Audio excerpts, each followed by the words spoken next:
We'll have some updates on the mayoral race. Philly installed some extra cameras, and the early returns, Dom, aren't too great, I got to tell you. And a scene out of a movie plays out right here on a local highway. That's all this week in KRASNERLAND.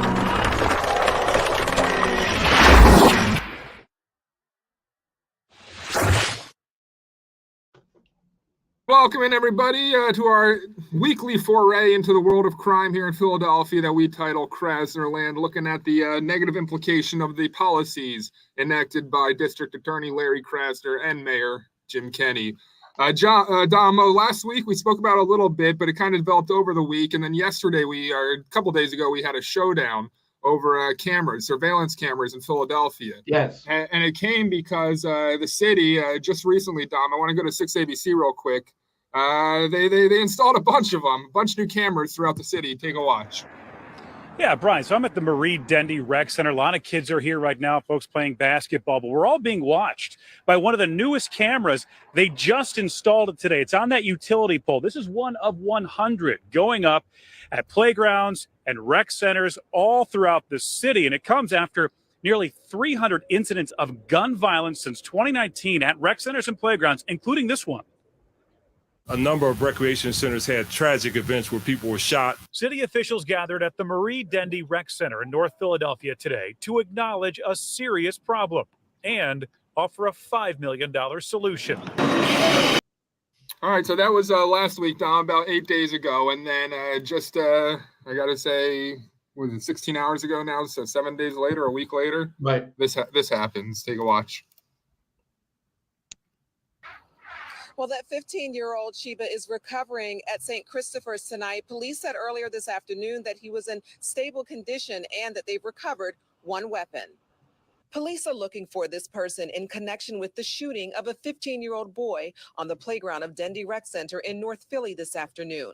The suspect wore a mask, but police also point out his green New Balance sneakers and black sweatpants with writing above the knees. I hear bang, bang, bang, bang, bang. Angela Bessalou does seasonal work at the center, but was at her home nearby when the shooting happened just before 4:15. So if you aren't reading between the lines, that's one of those rec centers that got those cameras installed. And just a week later, Dom, we see this happen. So welcome in, everybody. Dom Giordano, the host of the great Dom Giordano program with me. We threw down over this, Dom, surveillance and everything. But your point was, what's this matter? What's these cameras matter if the problem here in Philadelphia is what? The progressive DA, Larry Krasner. Well, right. And the tell on this is not just the shooting that it didn't deter it, but that these clowns, including the police commissioner, the mayor, I like Darrell Clark, but he was there, and Krasner, Dan, when the kid is shot, okay, if these have any impact, what I would do, I would be on the scene within a half hour, demanding all the news media, social media I could, not people standing there on little placards next to me in the case of Krasner, and saying, we are commanding the police to bring this guy in. We got enough stuff here. We're making it priority one, because we are showing the efficacy of these cameras to catch people. We're alerting people to, you will be caught, you will be on this, as a matter of deterrence. They didn't do that. And I think the reason is these cameras are not a deterrent, they're a deflection, meaning people keep on spending money and coming up with things, and we never confront. In the Channel 17 forum, not debate the other night, Krasner, to my knowledge, wasn't mentioned once. It's ridiculous. In the 29 debate, Tom Drayton, who I like and know, he only asked Helen Gim about it in a bit of a follow-up question. It was a weirdo way that he put it about reforms versus what Krasner explicitly is not doing on guns. They talk about guns for hours, and then the man who won't bring felons in caught with guns and send them off for 5 to 10 years doesn't come up. So either consciously or subconsciously, people can't confront what Dan, it's bragging, I guess, but my background, my training allows me to see this very clearly.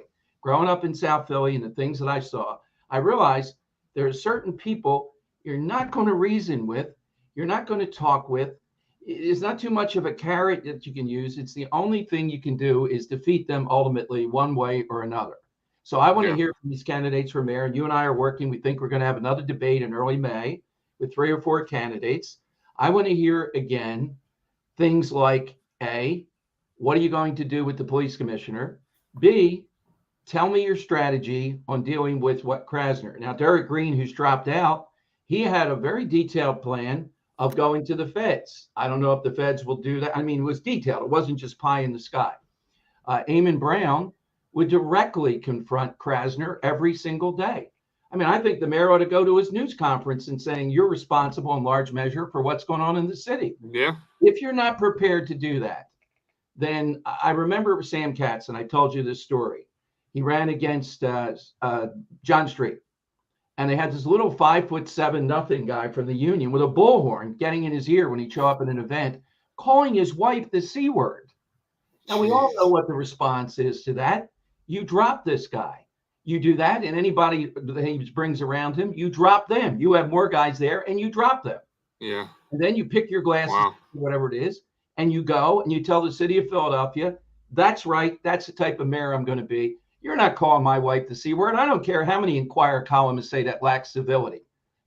Are you kidding me? And I don't think there's anybody out there in the city that wouldn't identify with you. So I want to hear, rather than I'll talk with him in private. Now, one guy, I'll break him down. Alan Dom has a pretty good strategy, but I think it's flawed. And I've not called him out, but we jousted. He is very tight, it's obvious, with Josh Shapiro. He believes Josh Shapiro can do some things. My question is, why hasn't he done them then? Exactly. Yeah. Power. He's a governor now. More heat should turn up. Does he agree with Krasner?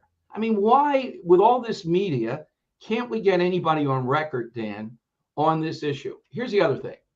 If I'm overboard, and look, I am one-dimensional. When I'm driven onto something, I'm going to keep on the target forever.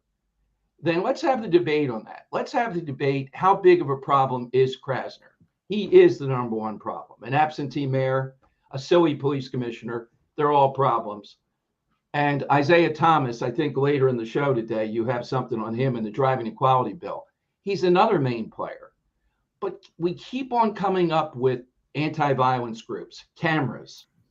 Again, I know. Well, that's where I'm going to take it from you, Dom, because that's where I know, like, that's where we agree on this case. Because believe it or not, if you're watching this, you know my stance on criminal justice and all. You wouldn't think that I do think that there's benefits to surveillance when used correctly by police, because I think as pro-police, you need to give the tools to police officers that they. But when you're also at the same breath ignoring what's going on with Krasner and proposing this idea, it's pretty transparently, just as you said, a distraction.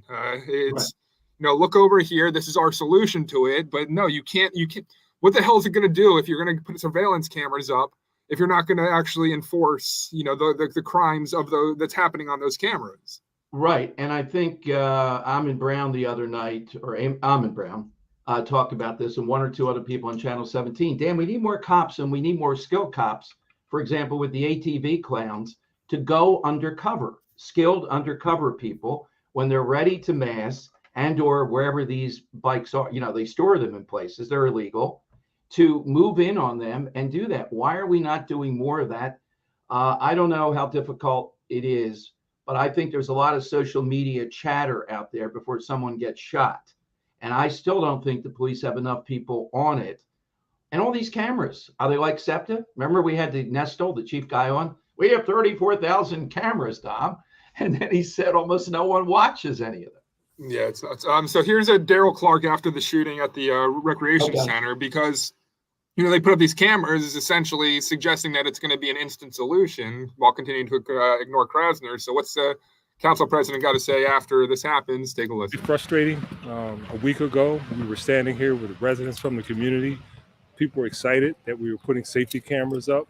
This is a center that is traditionally safe, a nice environment for young people and older people also. And for something like this to happen today is just mind-boggling. You wonder, what can you do? The police come on a daily basis. They sign a log. We have a DIVIC related camera, meaning that it's real time, but yet somebody figures out a way to shoot somebody in the middle of a playground in the middle of the day. We're seeing gunshots in places you would never have thought. Unfortunately, now there's no place in the city of Philadelphia where there couldn't potentially be a gunshot. That's great to hear from your city council president. Well, I think, again, if you have enough manpower and you're serious about this, you have to have safety zones. And you got to say, we're the police. We will take the most drastic measures possible if you enter into those safety zones.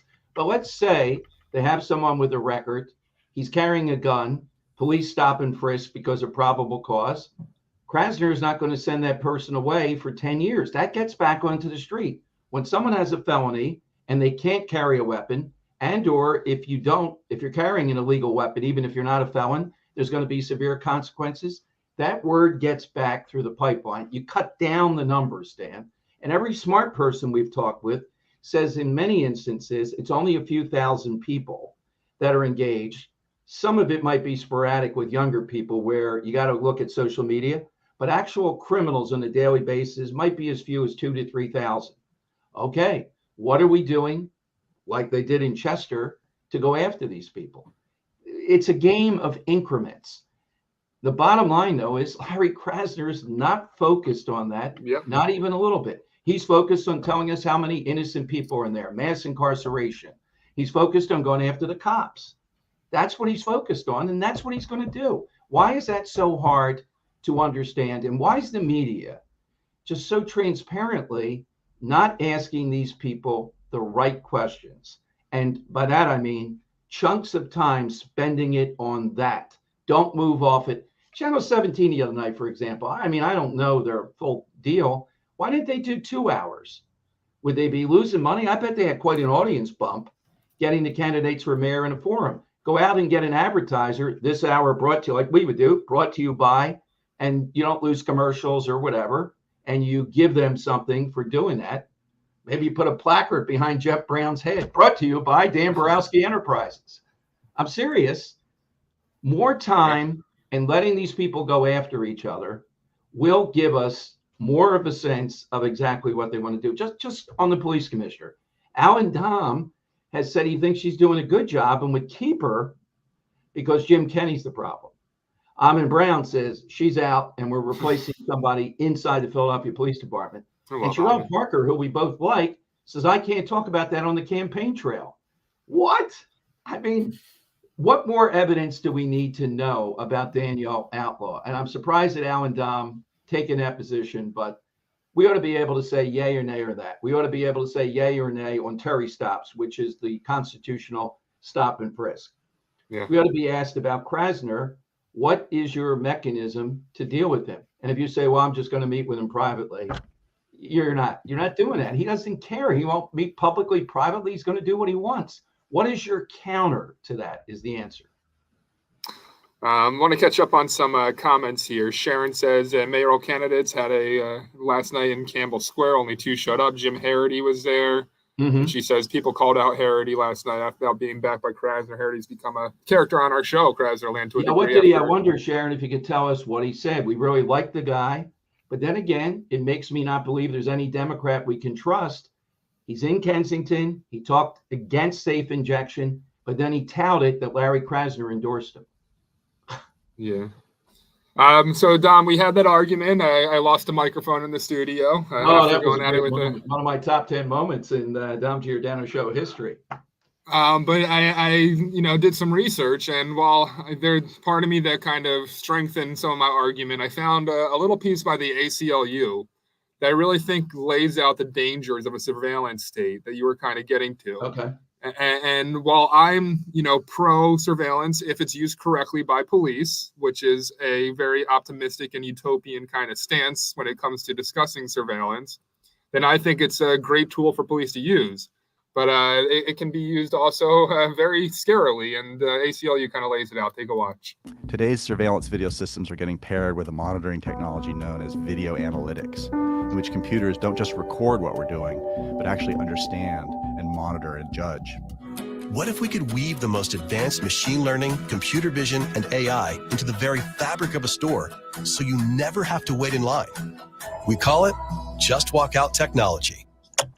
But here's the catch. These smart cameras pose a major threat to our privacy.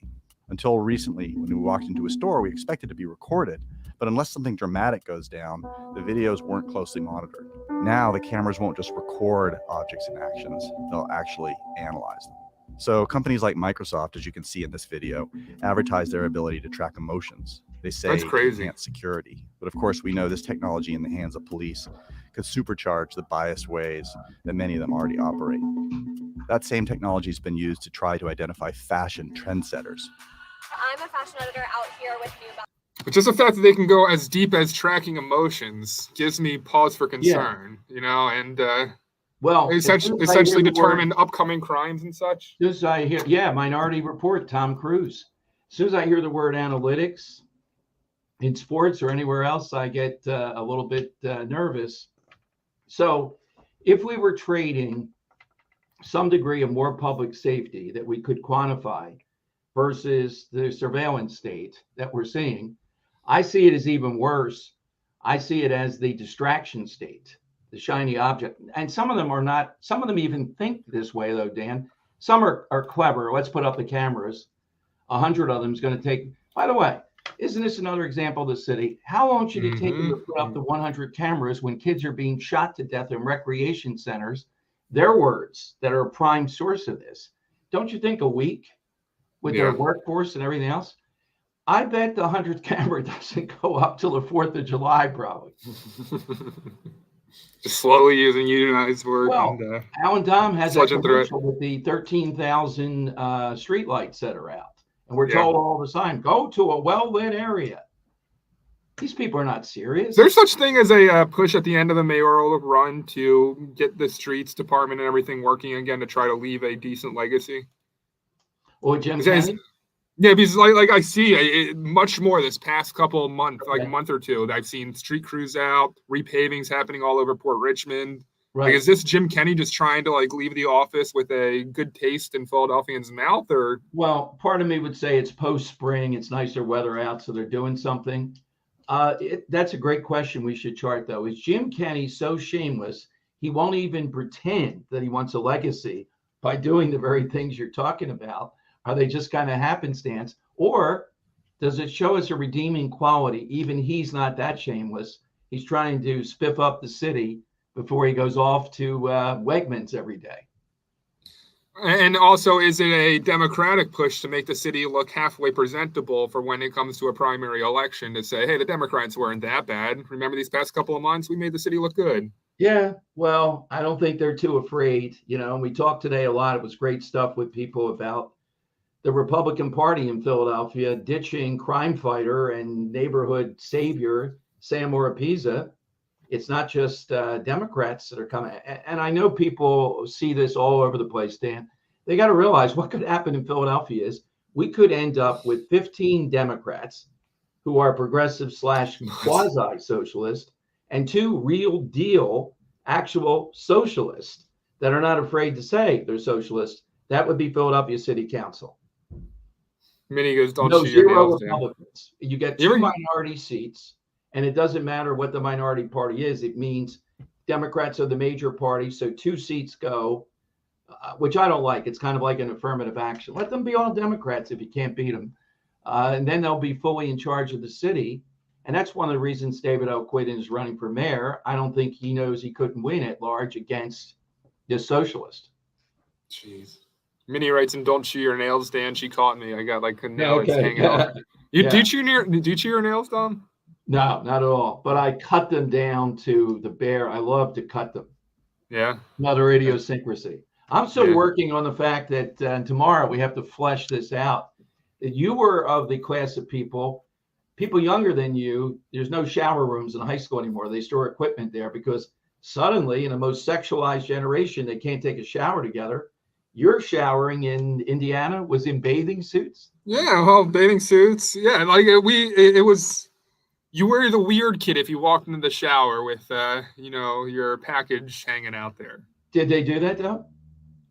I think a kid would accidentally do it once and then, be mocked to death. And yeah, I don't understand that. I mean, growing up, it's a hard time because high school is when a lot of kids are going Yeah. through puberty. So Yeah, some exactly. kids have a little further along than others. Yeah, so yeah, exactly. They don't Yeah, I want to. know. Yeah. That was a rite of pat. We'll be getting into this tomorrow because of the East Lebanon High School getting rid of locker rooms for gym. In other words, you're to show up at school because of the transgender issue on Monday, and you have to come in your gym outfit. I don't know what you do if it's cold or whatever. And there will be no use of locker rooms, and their book bags will be put in an area where there's a security camera again. Why? It's killing all the fun. Imagine shutting down the locker rooms for phys ed because there's a transgender kid there and there's all kinds of trouble. That's nuts. Let's take away from every other kid just because one kid's unhappy. Well, Dan, and the wrinkle is these are guys and it's a transgender going to female from a guy. And they say, the one kid's mother said, the male can't be in the locker room with a female. I find that to be a bit unusual because usually it's females complaining about Leah Thomas walking around, package and all.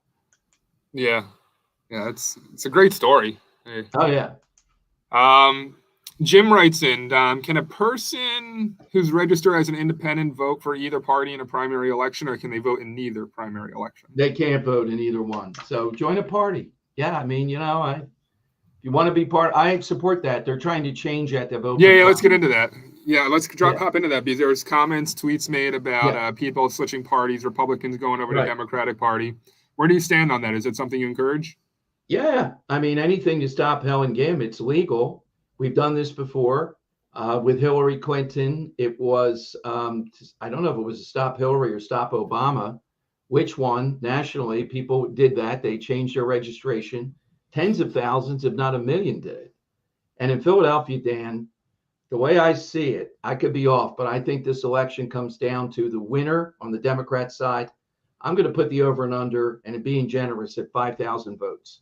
I actually think it'll be under. And if that's the case, a few hundred votes here and there, et cetera, are going to make a difference. So we had Sam Oropesa call in, and Yes. he offered the counter argument against changing the party being in local city council elections. Has that given you any kind of reconsideration? How do you weigh the importance of getting at least one Republican in city council versus the importance of keeping Helen Gim away from the Democratic nominee? Keeping Helen Gim away is the existential. Doesn't matter anything. I would trade anything to do that. Yeah.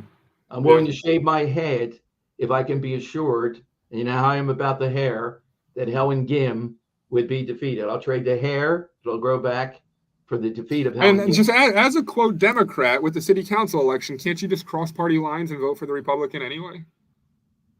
When you get to the general election, yeah. Oh, but this is for the primary. Okay, Yeah. got you. And Oropesa has some competition. I mean, I love Sam Oropesa, but you know what? This is an existential threat here. And how are we going to feel on election night, say Helen Gim wins by 501 votes or something? Oh, my God. Yeah, it's gonna be hard. I think it is. I'm starting to believe Jeff Brown peaked too soon, and it's going to be Sherelle, Alan Dom, or Helen Gim. And two of those have great turnout machines. So this could go down. I could see a court challenge that this could end up in here. Yeah. And the reason why we're so, nervous about a Helen Gim is because like we're showing a recreation center and you might be sitting there, Dan and Dom. I don't send my kids to Philly recreation centers. What do I have to be concerned about? But if you are at all familiar with Philadelphia, and you've driven around here, there is absolutely no chance you've avoided driving on 76 at some point. It's a highway that goes completely around the Right. city, turns into the Schuylkill Expressway. And the reason why this crime situation is so nerve-wracking to us individuals living in or even around Philadelphia is because what if you're driving on the highway and flying your way, going at high speeds, shooting at one another from one car to another, are flying up your way? That's petrifying, and that's the kind of situation what we're seeing here in Philadelphia. Dom, I want to play back NBC 10 Okay. and take a watch. Yeah, well, Aaron, a tow truck is here on the scene right now and is just pulling away, as we see behind us right now, with those two cars that were involved in that crash. You can see it right now. This is right by Passyunk Avenue, and with that, it looks like 76 westbound is now reopened. So this is happening live right now. It looks like cars and trucks are now moving on 76 westbound. It had been closed since about 3 o'clock this morning when this crash between those two cars happened. One of those cars had 8 bullet holes. There was a victim inside, a 27-year-old man who was shot in the neck. He was taken to Penn Presbyterian in critical condition. There was also a woman in that car with him. We're told that she is a witness. Police believe that all of this started with an altercation at FDR Park. There, police found 18 spent shell casings. The other person who was involved in this crash, the guy who was in the other car, was a 22-year-old man. He was found with a gun in the car. He was arrested, police tell us. Also, a tow truck driver who was here says that he saw the drivers traveling at a high rate of speed in the wrong direction here on I-76. But again, we'll give you another live look right now at 76 westbound, just reopened within the past minute. Traffic had been diverted all around this area. We're here parked along Vare Avenue, and this is where a lot of cars are still coming as we speak while they get the word that 76 westbound at Passyunk is now reopened. Right now, police are still trying to figure out what started all of this. Right now, they're working on the theory that this may have been a robbery. But again, a traffic tie-up that had been here for about 2.5 hours is now over. Crazy stuff. The sheer recklessness and out of control. It's not just the murders. It's the sense that nothing applies.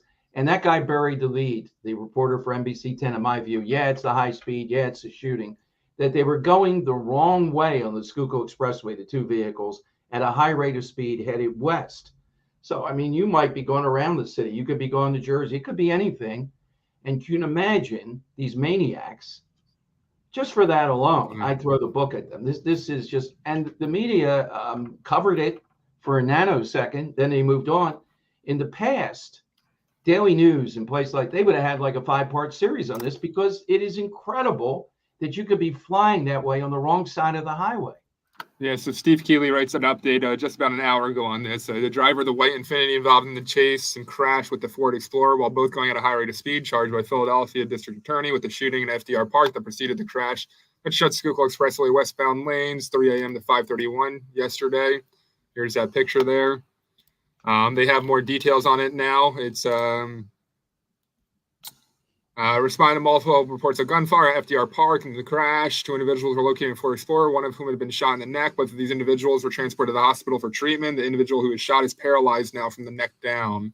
Eberhard is alleged to have been the driver of his second vehicle involved in Infiniti sedan. He was licensed to carry, and a firearm registered to him. Recovered by police from the Infiniti. PPD also recovered his cell phone and 18 FCCs from the scene at FDR Park, as well as 2 projectiles from the floorboard of the Ford Explorer, which was struck by bullets. The incident appears to be a drug-related transaction that turned violent, according to preliminary investigative. Not a robbery, but a drug-related at 2 o'clock in the morning at FDR Park. There we go. Yeah.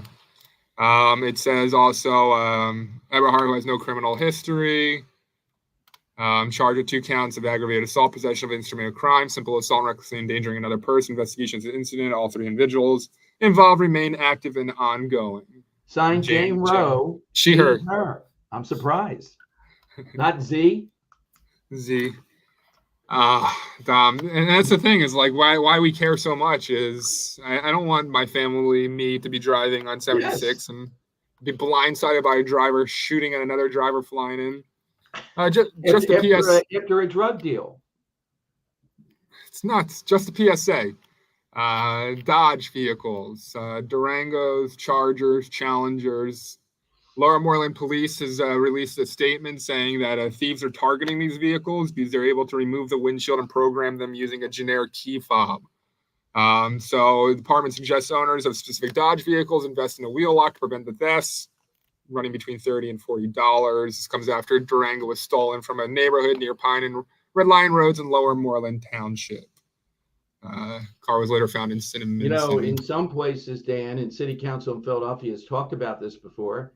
They want to blame the auto company, the manufacturer of Dodge in this case, and make them do something because you have gangs that are stealing them. Yeah. Are we going to go back to the lock on you? It's blaming the victim, essentially, is it not? Yeah, exactly. The what was it called? Oh, why am I blanking? The club. Yeah, bring back the club. It's going to happen. Yeah, exactly. Yeah, but even with like the digital starters now, I think it's possible to essentially start the car and drive it away with the club on it. You're just hardly able to steer. Yeah, probably right. Yeah, I don't like them. I had to drive one recently when I had a loaner car, and it's just always wary of that. Yeah. And then finally, I thought we'd close on a fun note. This is not related to crime in any way. This is just a post I saw over on Reddit. This kid is learning to be a bus driver, similarly with SEPTA, and is sitting in a bus driving simulator. And it's one of the early times he's doing this. And I just, his reactions and what happens here is a police officer in the simulation comes out just out of nowhere, and take a watch what happens. We're recording. Okay, you finna get gone? Okay, get gone. Get gone. You killed the police. Keep on. Keep on. Hold on to the steering wheel. This a real. Oh, yeah. So he kills the police officer, and then in the simulator, watch, ready? Watch his head as a fake police car.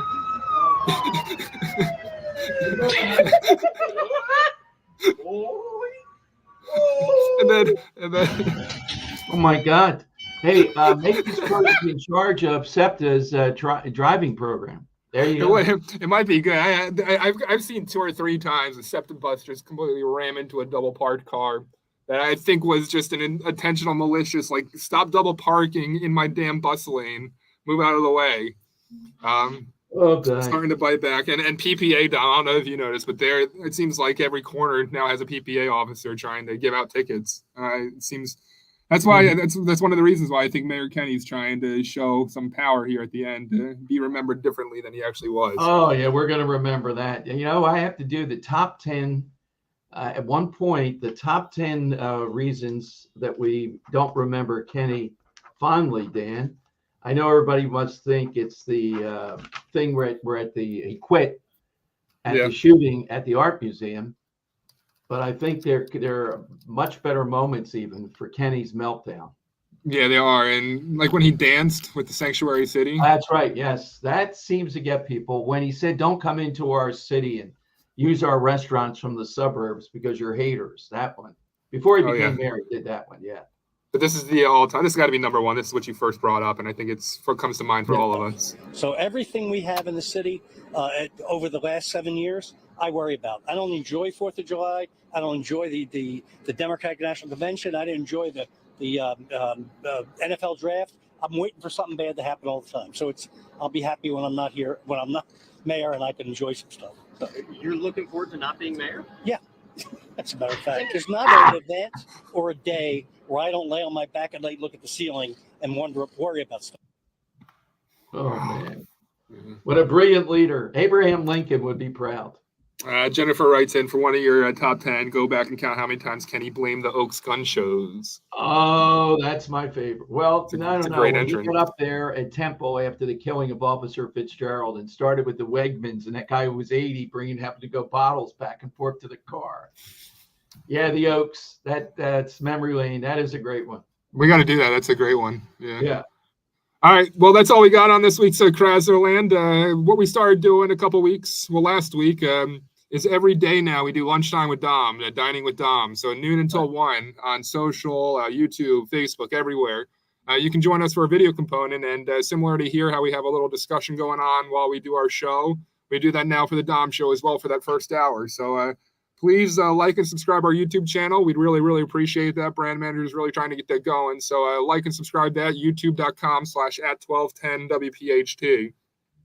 Dom, until next time, We'll hope for a safer week, a much harder to prepare for show, and safety here in KRASNERLAND. Any last words? Yeah, it's my last words. Larry Krasner, I don't care what you say, buddy, you're still impeached. It's a great way to end the KRASNERLAND. Have a great one, everyone. We'll see you tomorrow on Dom Giordano.